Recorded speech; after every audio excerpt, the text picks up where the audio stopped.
धन धन सतगुरु तेरा ही आसरा।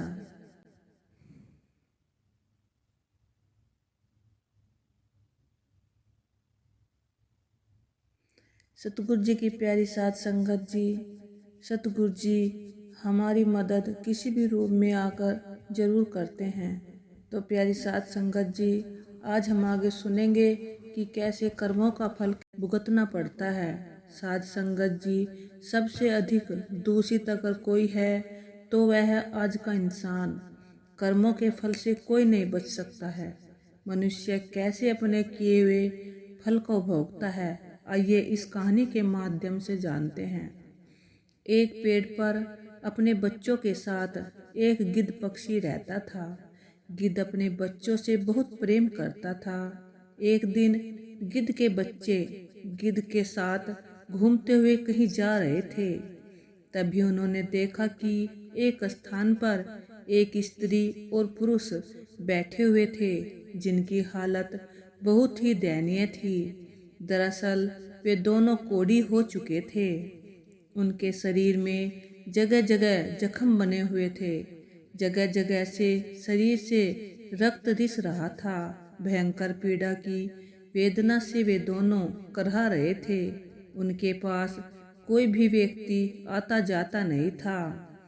वे एक रास्ते के किनारे बैठे हुए थे, न जाने किस कर्म का पाप भोग रहे थे। उन दोनों के ऊपर गिद्ध के बच्चों की दृष्टि पड़ गई। गिद्ध के बच्चों ने जब उन दोनों के शरीर से रिश्ता हुआ रक्त और मांस देखा तो वे अपने पिता गिद्ध से कहने लगे, पिताजी, हमने आज तक सिर्फ जानवरों का ही मांस खाया है, हमने कभी इंसान का मांस नहीं खाया है। हमारी इच्छा है कि आज आप हमें इंसान का मांस खिलाएं। सामने घायल अवस्था में दो स्त्री पुरुष नजर आ रहे हैं। आप हमें इन्हीं का मांस खाने की आज्ञा दे। अपने बच्चों की बात सुनकर गिद्ध कहता है, बच्चों, ईश्वर ने हमें जो भोजन बनाया है वही ठीक है। ज्यादा मन नहीं चलाना चाहिए। ज्यादा मन चलाना खुद के लिए ही तकलीफ देह होता है।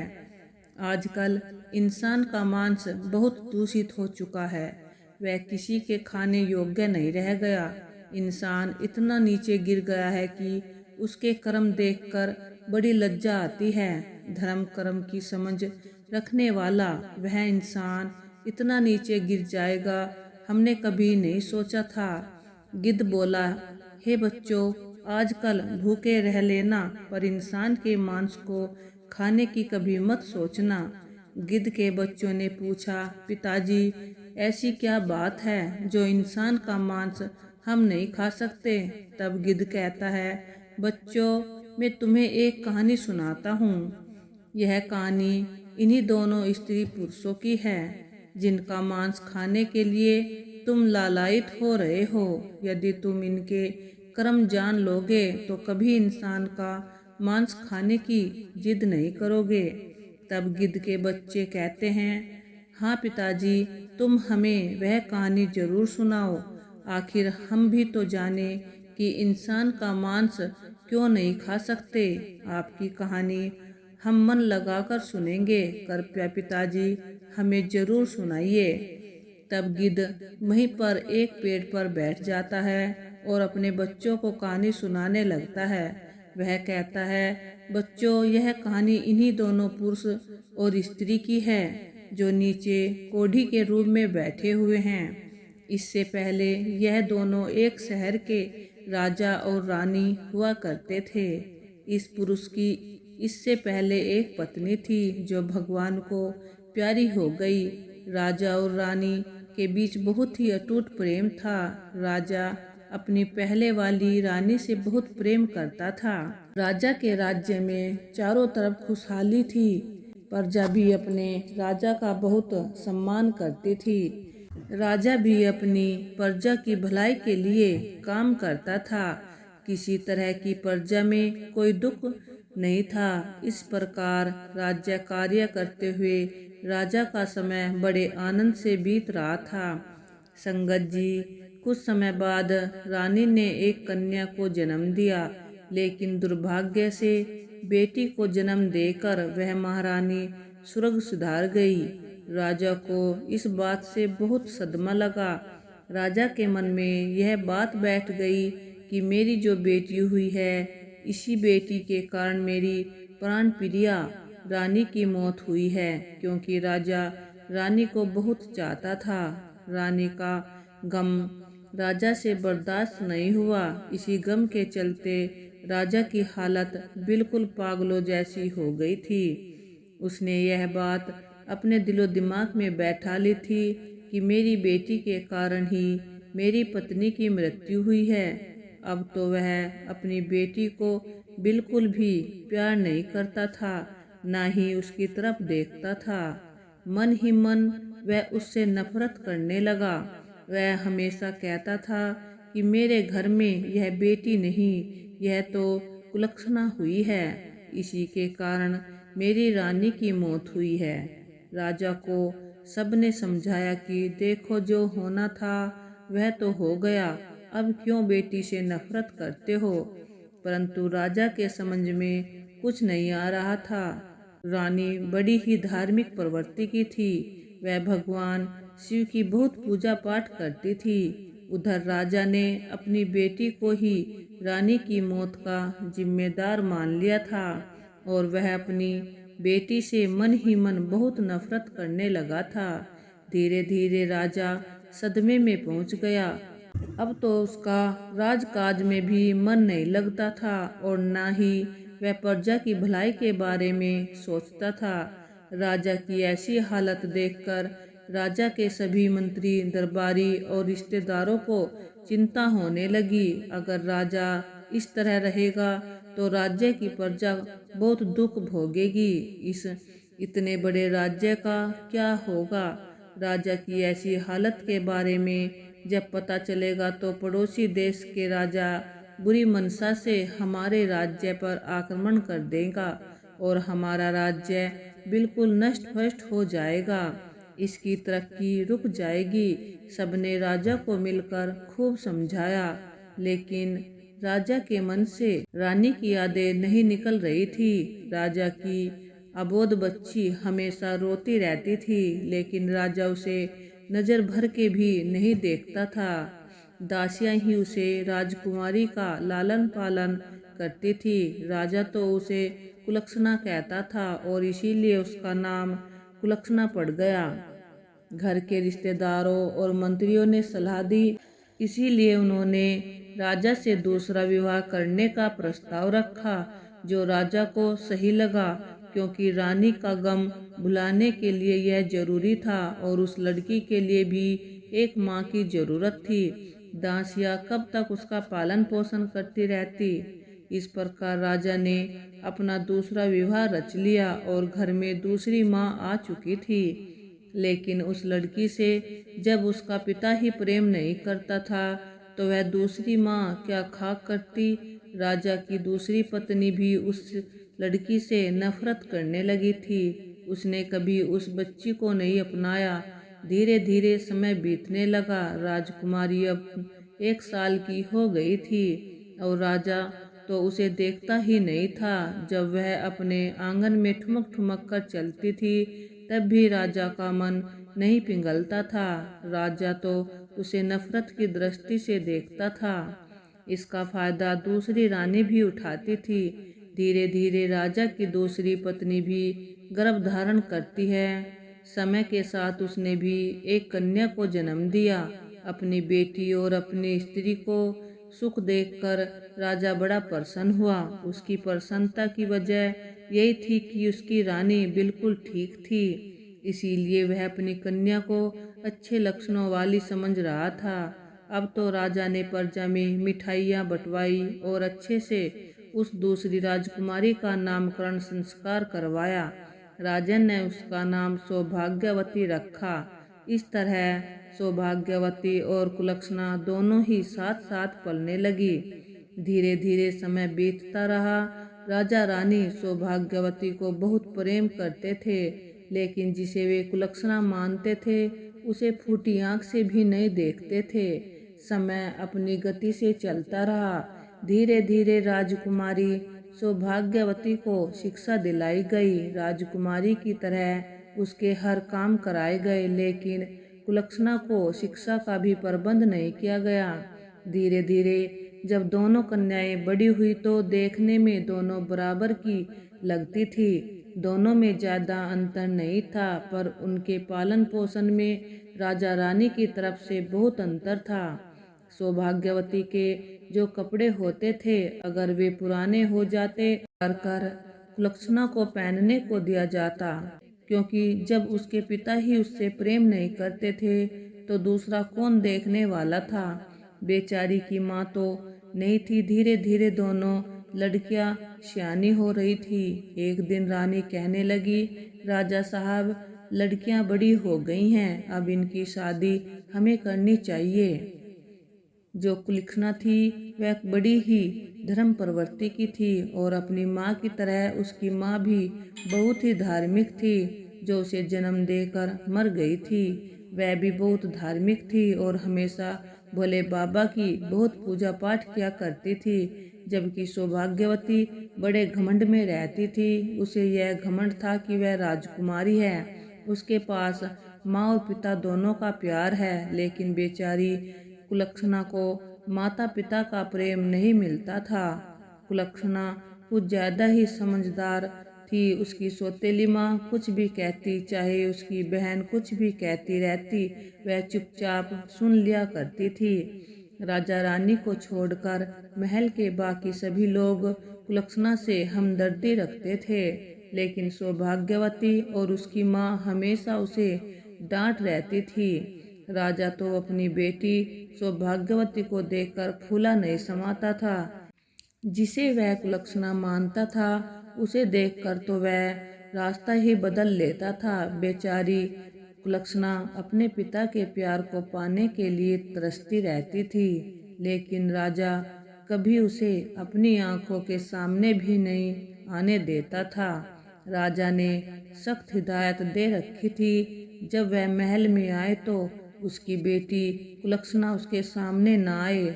इस बात का पूरा ध्यान रखा जाता था।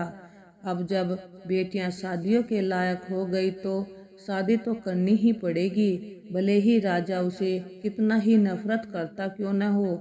बेटी की शादी तो करनी ही थी। रानी ने कहा, महाराज, दोनों बेटियां बड़ी हो गई हैं, इनके लिए कोई अच्छा सा वर तलाश कीजिए। राजा कहने लगा, हाँ रानी, विवाह तो करना ही पड़ेगा और जितनी जल्दी हो जाए उतना अच्छा है। इस कुलक्षणा का साया हमारे महल से हट जाएगा। राजा की इन बातों को सुनकर लगता था कि वह मूर्ख राजा अपनी उस बेटी से न जाने कितनी नफरत करता था। रानी तो फिर भी सौतेली थी, वह तो नफरत करती ही थी और घर के सारे काम उस कुलक्षणा से कराती थी। रानी हमेशा यही चाहती थी कि उसकी सौतेली बेटी हमेशा दुखी रहे। इसलिए उसने राजा से कहा, महाराज, क्यों ना पहले इस कुलक्षणा का विवाह करके इसे घर से हटा दिया जाए। हम अपनी बेटी का विवाह बाद में कर लेंगे। राजा ने कहा, कोई बात नहीं, हम इसका विवाह पहले कर देते हैं। जैसी यह है ऐसा ही इसके लिए लड़का देख लेते हैं।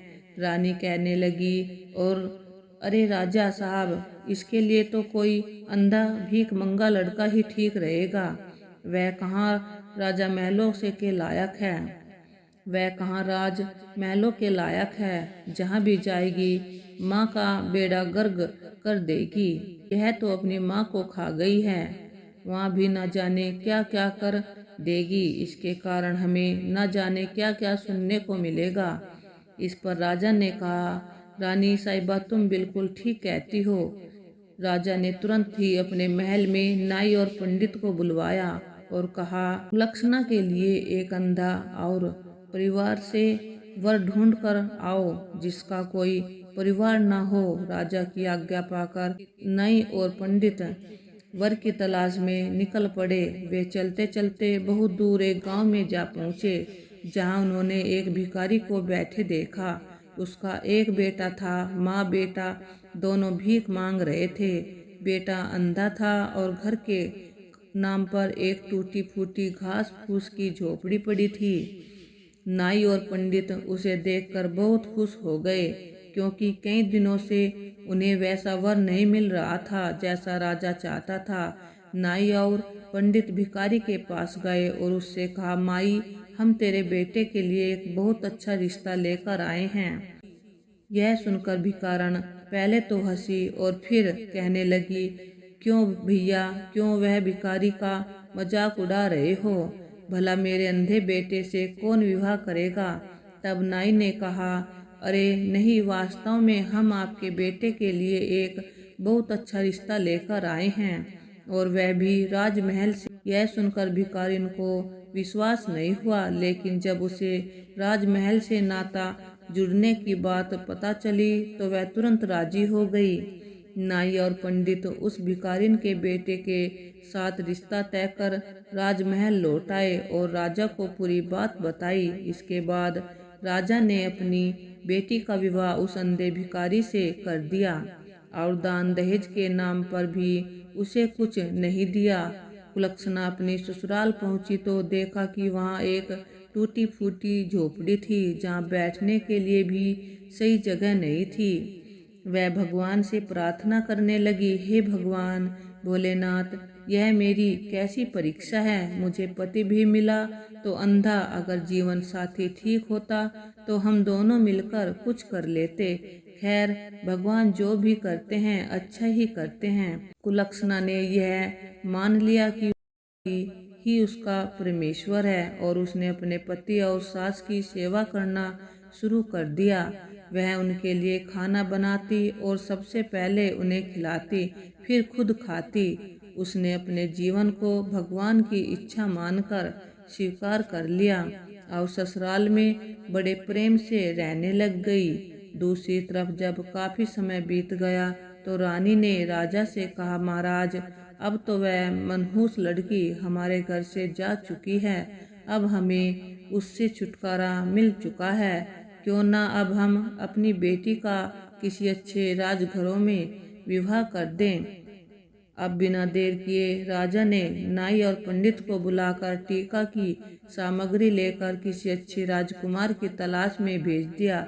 राजा ने कहा, पुरोहित जी, हमारी इस बेटी के लिए एक अच्छे राजा का बेटा होना चाहिए, क्योंकि एक अच्छा राजकुमार हो जिसका राज्य बहुत बड़ा हो।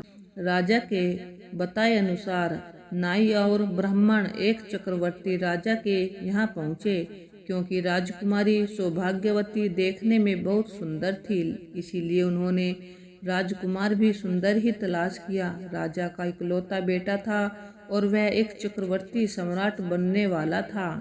नाई और पुरोहित ने बिना देर किए उस चक्रवर्ती राजा के बेटे को भाग्यवती का टीका चढ़ा दिया और सारी बात आकर राजा को सुना दी। राजा ने सौभाग्यवती का विवाह बड़ी धूमधाम से कर दिया। हजारों हाथी घोड़े रथ दहेज दान में दिया और बड़े ही भव्य तरीके से अपने बेटी की विदा की। उधर वह बेटी जिसे राजा कुलक्षणा कहा करता था, वह बेचारी जैसे तैसे दिन काट रही थी। सौभाग्यवती एक राजा के घर में ब्याह कर गई, इसलिए वह रानी बनकर आनंद से अपना जीवन यापन करने लगी। उसे शुरू से ही अपने माँ बाप का प्यार मिला था। यहाँ भी उसे अच्छा पति और राजमहल के सारे सुख मिल गए थे। उधर कुलक्षणा अपने भिखारी पति के साथ उस झोपड़ी में रह रही थी। एक दिन कुलक्षणा अपनी सासू माँ से बोली, माँ जी, आप रोज रोज भीख मांग कर लाती हो, तुम्हारा भीख मांगना मुझे अच्छा नहीं लगता। इससे तो अच्छा है कि हम कोई काम कर ले और कमा कर खाए। तब उसकी सास कहती है, बहू, वैसे तो तेरे माँ बाप और लोग तुझे कुलक्षणा कहते हैं, लेकिन हमारे घर की तू लक्ष्मी है। तू जो बात कहेगी वह मैं मान लूंगी। भिखारी की बहू कहने लगी, माँ जी, इन पैसों में से कुछ पैसे आप मुझे दे दो, मैं इन पैसों से कुछ खरबूजे और तरबूज खरीद कर लाऊंगी, क्योंकि गर्मी का मौसम है और इस मौसम में खरबूजे और तरबूज खूब बिकते हैं। मैं उन्हें बेच लूंगी और उससे अपना गुजारा करेंगे। कम से कम हम अपने आत्मसम्मान से तो रहेंगे। आप रोज रोज भीख मांगने जाती हो, 10 लोग आपको ठुकराते हैं, कोई 1-2 तरस खाकर कुछ दे भी देता है। मुझसे यह देखा नहीं जाता कि लोग आपका अपमान करें, इसीलिए आज से आप घर पर रहो और मैं खरबूजे और तरबूजे बेचने जाया करूंगी। सास ने कहा, नहीं नहीं बहू, तू भला कहाँ जाएगी। बहू ने कहा, माँ जी आप चिंता मत करिए, मैं यह सब कर लूंगी।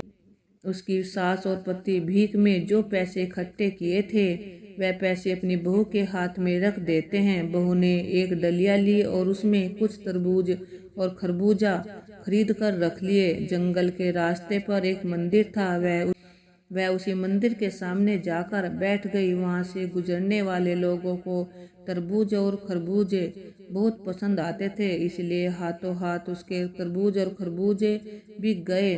सारे तरबूज तो बिक गए, केवल 2 खरबूजे उनके पास रह गए। उसी समय संयोग से माता पार्वती और भगवान भोलेनाथ उसी रास्ते से गुजर रहे थे। माता पार्वती कहने लगी, प्रभु देखो कितने सुंदर खरबूजे की सुगंध आ रही है, मुझे भी यह खरबूजे खाने हैं। भगवान बोले, देवी कहाँ तुम इन खरबूजों के चक्कर में पड़ रही हो, चलो हमें कैलाश पर पहुंचना है। पार्वती ने कहा, नहीं नहीं प्रभु, मुझे तो यह खरबूजे खाने हैं। माता पार्वती जिद कर गई, कहने लगी, देखो वह स्त्री खरबूजे बेच रही है, वह तो आपकी भक्त है, प्रभु हमें उससे खरबूजे जरूर लेने चाहिए। माता पार्वती और भगवान शिव ने एक बूढ़े और बुढ़िया का रूप धारण किया और पहुंच गए उस खरबूजे वाली के पास। उसके पास मात्र 2 ही खरबूजे बचे थे। भगवान शिव और माता पार्वती ने बहुत ही दीन रूप बनाया था, फटे पुराने वस्त्र थे, जर्जर हालत थी। एक दूसरे का हाथ पकड़े हुए वे उसके पास पहुँचे, जाकर कहने लगे, बिटिया हम दोनों भूखे हैं, क्या हमें कुछ खरबूजा खाने को मिलेगा। तो कुलक्षणा कहने लगी, माई आप बैठो, इतनी गर्मी पड़ रही है, लो पहले पानी पी लो। उसके पास थोड़ा सा पानी था। पहले उसने भोले बाबा और माता पार्वती बने हुए उन दोनों वृद्ध दंपत्ति को पानी पिलाया और आराम से उन्हें बैठाया। उसके बाद एक एक करके दोनों को खरबूजा खाने को दिया। दोनों लोगों ने वे दोनों खरबूजे खा लिए। उसके बाद माता पार्वती कहने लगी, बिटिया हमारे पास तो तुम्हें देने के लिए कोई पैसे नहीं है, हम कहाँ से पैसे देंगे, हम तो भूखे थे इसीलिए खरबूजे तो हमने खा लिए। वह कहने लगी, कोई बात नहीं माँ, आज मैं खरबूजे बेचने आई थी और भोलेनाथ की कृपा से मेरे सारे खरबूजे बिक गए। अब मेरे पास सिर्फ यह 2 खरबूजे शेष बचे थे, अगर आपने उन्हें खा लिया है तो यह भी मेरे लिए पुण्य का काम है। आप तो बूढ़ी माँ हो, मेरी कोई माँ नहीं है और आपने मुझे इतने प्यार से बेटी कहा है। बेटी शब्द सुनने के लिए तो मैं और मेरे कान ही तरस गए थे।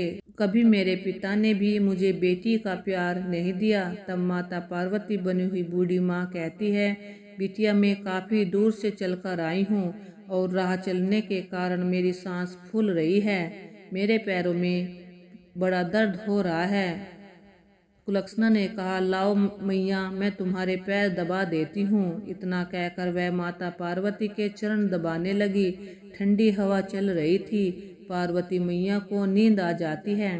पार्वती मैया को नींद आई तो कुलक्षणा अपने पल्लू से उनके ऊपर हवा करने लगी ताकि उनके ऊपर कोई मक्खी या मच्छर न बैठे।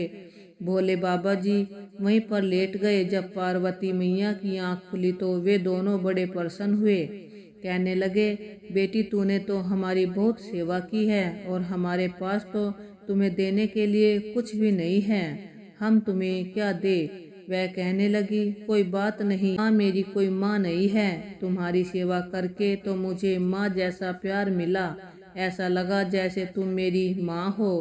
तब माता कहती है, अच्छा बेटी अब हम चलते हैं। जाते हुए माता पार्वती ने भोलेनाथ से कहा, प्रभु अगर आपकी झोली में कुछ पड़ा हो तो इस बेचारी को दे दो, यह बेचारी बड़ी ही गरीब है और इसके पिता ने इसके साथ बहुत अन्याय किया है। भोले बाबा बोले, देवी मेरे पास तो मेरी झोली में भांग धतूरा और केवल भभूति है, इससे इसका क्या भला होगा। माता पार्वती बोली, प्रभु लोगों का भला तो आपके भला कहने से ही हो जाता है। फिर भी मन समझाने के लिए माता पार्वती ने भोलेनाथ की झोली से कुछ भभूति निकाली और उस बेचारी को दे दी। वह भभूति उसने अपनी साड़ी के पल्लू में बांध कर रख ली। शाम को जब वह अपने घर पहुंचती है तो अपनी सासू माँ से कहती है, माँ जी, आज एक बूढ़ी माँ और एक बूढ़े बाबा की सेवा करके मुझे अपार खुशी मिली है। और देखो माँ, आज की कमाई, आज मेरे सारे खरबूजे बिक गए। माँ, अब तुम और मेरे पति को कहीं भी भीख मांगने की जरूरत नहीं है। अब हम मेहनत से काम करके अपना गुजारा कर लेंगे और भोले बाबा की कृपा रही तो हम सम्मान की जिंदगी जिएंगे। आज से हमें भीख नहीं मांगनी है। तब उसकी सास कहने लगी, बेटा, मैं तेरी जैसी बहू पाकर निहाल हो गई। मैंने तो कभी सोचा भी नहीं था कि कभी मेरे बेटे का भी विवाह होगा। मुझे नहीं पता था कि मेरे बेटे के नसीब में इतनी संस्कारी और लक्ष्मी जैसी बहू लिखी होगी। मैं तो भगवान की बहुत आभारी हूँ कि भगवान ने मेरे बेटे की किस्मत में तुम्हें लिखा था। वह कहने लगी, माँ, आज एक बूढ़े बाबा और एक बूढ़ी अम्मा आई थी। उन्होंने मुझे यह भभूति दी है, मैं इसका क्या करूँ। तब उसकी सास बोली, बहू, थोड़ा रुको, अभी मेरा बेटा आता होगा, जैसा वह कहेगा तुम वैसा ही करना। शाम को जब उसका पति आया तो वह कहने लगी, स्वामी, आज मुझे एक भभूति दी है, एक बूढ़े बाबा और एक बूढ़ी माँ ने, मैं इसका क्या करूँ। तब उसका पति कहने लगा, एक काम करो, घर के चारों कोनों में इसे छिड़क दो और जो बचे उसे संदूक में रख दो और थोड़ा बहुत भभूति हमारे जो तुलसी जी का गमला है उसमें रख दो। वह कहने लगी, ठीक है, मैं ऐसा ही करूँगी। अब तो उस लक्ष्मी ने उस भभूति को अपने घर के चारों कोनों में बिखेर दिया। थोड़ी भभूति संदूक में रख दी और रात को खाना बनाया। खाना खाकर अपनी सासू माँ को खिलाया, अपने पति को खिलाया, फिर खुद खाकर घर की साफ सफाई करके सो गई। सुबह उठती है तो क्या देखती है कि उसकी झोपड़ी की जगह तो बहुत ही सुंदर महल बन गया। चारों कोनों पर हीरे मोती चमक रहे हैं, धन के अंबार लगे हुए हैं और अनगिनत धन से घर भरा हुआ है। देखकर तो उसे बड़ा अचंभा हुआ। वह दौड़ी दौड़ी अपनी सास के पास जाती है और कहती है, माँ जी बैठिए, देखो क्या चमत्कार हो गया। उसकी सासू माँ की आंख खुली तो उसने देखा कि उसका घर तो पहचान में ही नहीं आ रहा था। वह कहने लगी, अरे बहू, क्या हम तेरे मायके में आ गए हैं। आज तक तो तेरे पिता ने कभी इधर मुड़कर भी नहीं देखा, लेकिन मैं तो सोई हुई थी, तेरे पिता का हृदय कैसे पसीज गया। तब वह लक्ष्मी कहती है, नहीं माँ जी, यह मेरे पिता का घर नहीं है, यह तो हमारा घर है। देखिए, शायद भोले बाबा की और माता पार्वती की अनुकंपा हुई है, उन्हीं की कृपा से मेरे भाग्य बदल गए हैं। देखो, शायद वे बूढ़े बाबा और बूढ़ी माँ कोई और नहीं, साक्षात भोले बाबा और माता पार्वती ही होंगे, जिन्हें मैं पहचान नहीं पाई। भगवान को न पहचानने का बड़ा दुख हुआ उसे और फिर वह रोने लगी। भगवान साक्षात मेरे पास आए और मैं उनको पहचान नहीं पाई। उसकी सासू माँ ने उसे धीरज बंधाया, तभी उसके पति की आंख खुल जाती है और वह चिल्लाते हुए बोला, अरे लक्ष्मी, यह मैं अपनी आंखों से क्या देख रहा हूँ। अब तो मुझे दिखाई दे रहा है। वह माँ से बोला, माँ देखो, मुझे सब कुछ दिखाई दे रहा है, अब मैं अंधा नहीं रहा। यह देखकर लक्ष्मी की खुशी का ठिकाना नहीं रहा। उसके पति की आंखें ठीक हो गई। यह उसके जीवन की सबसे बड़ी खुशी थी। इतनी खुशियाँ तो उसे धन दौलत पाकर भी नहीं हुई थी। भगवान की कृपा से अब उसका पति किसी राजा से कम नहीं लग रहा था। अब उन्होंने कहा कि जब इतनी बड़ी कृपा हो गई तो क्यों ना हम भगवान भोलेनाथ और माँ पार्वती की चर्चा करवाकर शिव पुराण का पाठ करवाएं, लोगों को अपने घर बुलाएं और खूब बड़ा सा भंडारा करवाएं। उसकी सासू माँ कहने लगी, बेटी, तुम तो मेरे घर की लक्ष्मी हो, जैसा तुम करना चाहो वैसा करो, मैंने कब मना किया है। अब तो लक्ष्मी ने अपने घर में एक कथा का आयोजन किया और अपने रिश्तेदारों को निमंत्रण दिया।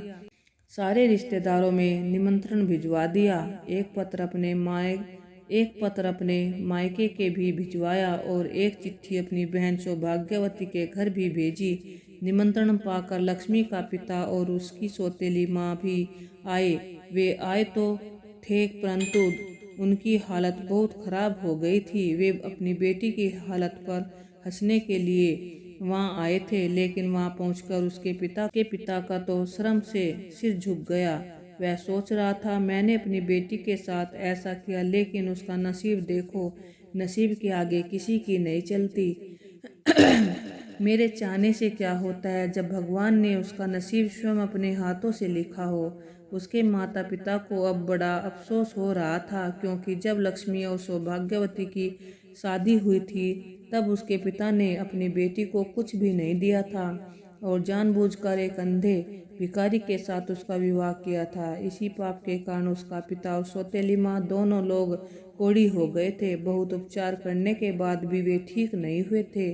उनका राजपाट धूमिल होता जा रहा था। प्रजा में राजा के प्रति रोष पैदा हो गया था, क्योंकि जब राजा ही राज करने वाला मजबूत ना हो तो राज्य तो गरीब हो ही जाएगा। उसके राज्य में घुसपैठ होने लगी थी। उसका पिता एक नाम मात्र का राजा रह गया था। जब उसकी बहन सौभाग्यवती आई, और सौभाग्यवती तो पहले से ही घमंडी थी, वह पहले ही लक्ष्मी को बात बात पर ताने मारती थी। जब सौभाग्यवती आई तो उसने अपनी बहन की शान शौकत देखकर उसकी आंखें फटी की फटी रह गई। वह सोचने लगी, मैं एक चक्रवर्ती सम्राट की पत्नी हूँ, मेरे पास इतने बड़े राज्य का मालिक है, लेकिन यह महल और इसके सुख साधन तो मुझसे भी कहीं ज्यादा अधिक हैं। अपनी बहन का वैभव देखकर वह बहुत बेचैन होने लगी और कहने लगी, कुलक्षणा, तुझे यह सब कहाँ से मिला, कैसे मिला? तब लक्ष्मी ने सारी बातें अपनी बहन को बताई। सौभाग्यवती यह सुनकर और भी ज्यादा बौखला गई।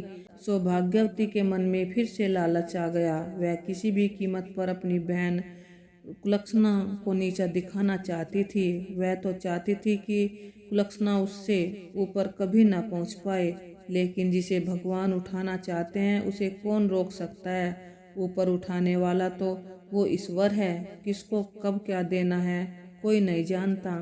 सौभाग्यवती ने जब अपनी बहन से पूछा कि उसके समृद्ध होने का क्या कारण है, तो भोली कुलक्षणा ने पूरी बात उसे बता दी कि उसने एक बूढ़े और बूढ़ी माँ की खरबूजे खिलाए थे। उन्हीं के आशीर्वाद से यह सब हुआ है। अपनी बहन से यह सब जानकर सौभाग्यवती ने अपने पति से कहा, देखो जी, मैं भी खरबूजे बेचने जाऊंगी। उसका पति कहने लगा, अरे सौभाग्यवती, तुम यह कैसी बातें कर रही हो? हमारे राज्य में किसी प्रकार की कोई कमी नहीं है, और वह तेरी बहन इतनी गरीब थी, उसकी सच्ची श्रद्धा और भक्ति देखकर उस पर भगवान ने कृपा की है। तू तो क्यों जलन के मारे मारी जा रही है? तेरे पास किस चीज की कमी है? लेकिन सौभाग्यवती नहीं मानी। वह कहने लगी, नहीं नहीं जी, मुझे तो खरबूजे बेचने जाना है। तो पति कहने लगा, ठीक है, अगर नहीं मानती हो तो चली जा। उसने एक डलिया में खरबूजे भर लिए और एक मंदिर के पास जाकर बैठकर बेचने लगी। संयोग से उस दिन भी माता पार्वती और भोले बाबा उधर से आ रहे थे।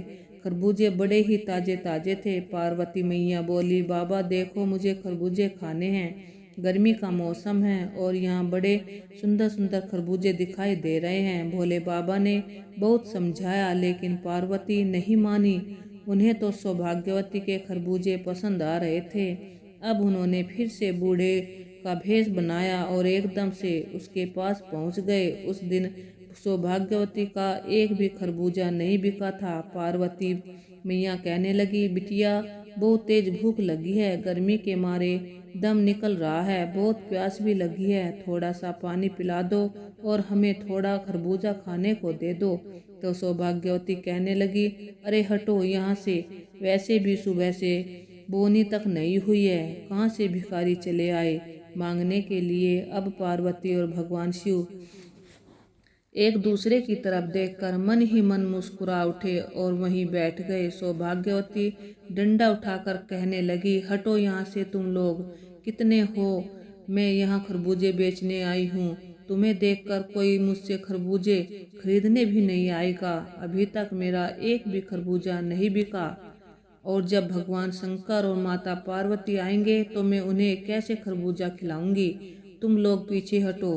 सौभाग्यवती ने उन्हें एक भी खरबूजा नहीं दिया। सुबह से शाम हो गई, लेकिन भगवान शिव और माता पार्वती वहां नहीं आए। वह उठकर चलने लगी और कहने लगी, अब मैं जा रही हूँ। जब भगवान और माता पार्वती साक्षात नहीं आए, उसने उस बुढ़िया से ही कहा, हे बूढ़ी माँ, आप ही मुझे थोड़ी सी विभूति दे दो। तो पार्वती मैया शिव जी से कहने लगी, हे प्रभु, इसे थोड़ी सी विभूति दे दीजिए। शंकर जी ने अपने झोले में हाथ डाला और सौभाग्यवती को थोड़ी विभूति निकाल कर दे दी। सौभाग्यवती खुशी खुशी अपने घर आई और अपने पति से बोली, देखो जी, मैं विभूति ले आई हूँ, अब इसका क्या करना है। इतना कहकर उसने वह सारी विभूति अपने घर में छिड़क दी और थोड़ी सी तुलसी के गमले में डाल दी। शाम को खाना खाकर सो गई। पहले तो उसे सारी रात नींद नहीं आई, और जब सुबह वह सोकर उठी तो उसने सोचा कि घर में सुबह हीरे मोतियों के अंबार लगे मिलेंगे। सोच सोच कर वह बड़ी खुश हो रही थी, लेकिन जैसे ही सुबह उठी तो क्या देखती है कि उसके महल की जगह एक झोपड़ी बन गई और जगह जगह कीड़े मकोड़े भिन भिना रहे थे। अब तो सौभाग्यवती मुंह पकड़कर रोने लगी और कहने लगी, हे भगवान। अब वह गाली गलौज करने लगी और अपनी बहन को गाली देने लगी, इसने यह क्या कर दिया। अब उसका पति उसे समझाने लगा, देखो सौभाग्यवती, तुमने जो लालच में आकर यह सब किया है, इसलिए तुम्हारे साथ ऐसा हुआ है। तुम्हारी बहन दिल की बहुत अच्छी है, भगवान ने उसकी भक्ति देखकर उस पर कृपा कर दी। तुम लालच में थी और अपने पास जो था उसे भी गंवा दिया। जो अपने पास होता है उसी में संतोष करना चाहिए। उसके पति ने उसे खूब समझाया, लेकिन सौभाग्यवती अपनी बहन कुलक्षणा को कोसने लगी। वह कहने लगी, लगता है मेरी बहन उसको कुलक्षणा की छाया मुझ पर और मेरे घर पर पड़ गई है, इसीलिए हमारे साथ ऐसा हुआ है। उसके पति ने उसे बहुत डांटा और कहा, तुम अभी भी सुधर जाओ।